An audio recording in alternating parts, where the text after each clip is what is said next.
It is absolutely a miracle how I am sitting here today, because I have made a lot of decisions that would have just ended me up in prison, or me just no longer being part of this earth. I grew up in a family that was very dysfunctional, very all over the place.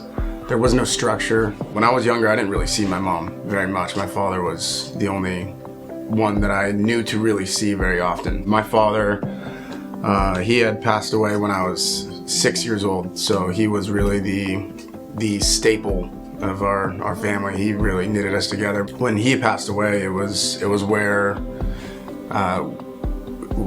what to do with me. It was, my mom wasn't capable of raising me. My whole entire family, for the most part, they're all very big drug addicts and alcoholics. They struggle with addiction. When in my younger years, I felt very, very alone. Started struggling with my own addiction, just with the skateboarding lifestyle that I was living. It included a lot of fast life, partying, and that lifestyle just, at that point in time, I didn't recognize what that was leading to. And it just it only results in a crash and burn. When it comes down to the Lord and his point in my life, I thought he was not there. He was not at the forefront of any situation. I thought that everything that I had got through in my life, I thought that was all on my own strength. And really it was, I didn't have any clue what was driving me. I ended up meeting a lovely woman. Little did she know was the dark stuff that I was fighting on my own strength, and how bad my drinking truly was. After a month of knowing each other, she got pregnant. The transition into fatherhood was not something that I ever had in mind, and I lacked empathy because of my past. I lacked a lot of things that a woman bearing child would truly need from a man. I know I'm saying these things now, but I had no idea of these things then. Easter Sunday, March 31st of 2024, our church did a big gathering. I was severely hungover, and I just walked into that place feeling extremely low. I did not feel any love or anything like that. And towards the end of that sermon, I walked out of there feeling purpose. I walked out of there feeling loved. What happened on Easter Sunday is the end of the tug-of-war battle of sticking in my sinful and addictive life, of making terrible decisions and not being there for my family. And the first thing that the Lord said to me, he needs to be first. If I follow his way and release my own will for his will, I will begin to grow into the man that he wants me to be.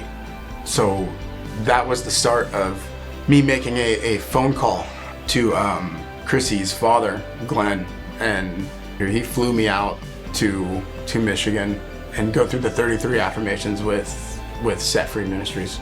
I didn't truly know exactly what this journey was going to be like, what this new life was going to be like with the Lord at the forefront. And coming out here to Set Free and doing the 33 affirmations with Dean, basically letting me understand what my authority was in Christ, and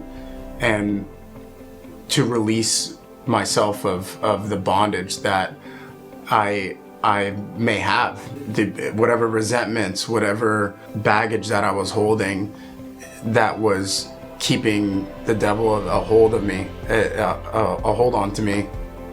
We were releasing that to the Lord, and my heart was truly in it. Set Free Ministries, it's in the name.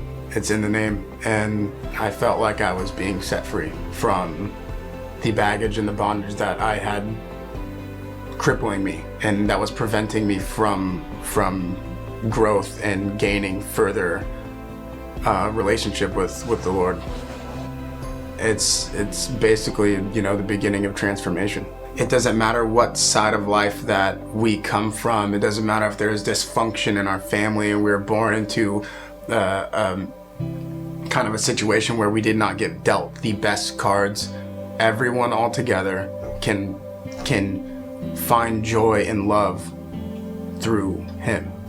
It is a joyful, constant, everyday, 24/7 thing that his will is over mine. It's an absolute joy to be able to sit here today out of the mud that I was in and be able to share my experience with the journey that he has me on.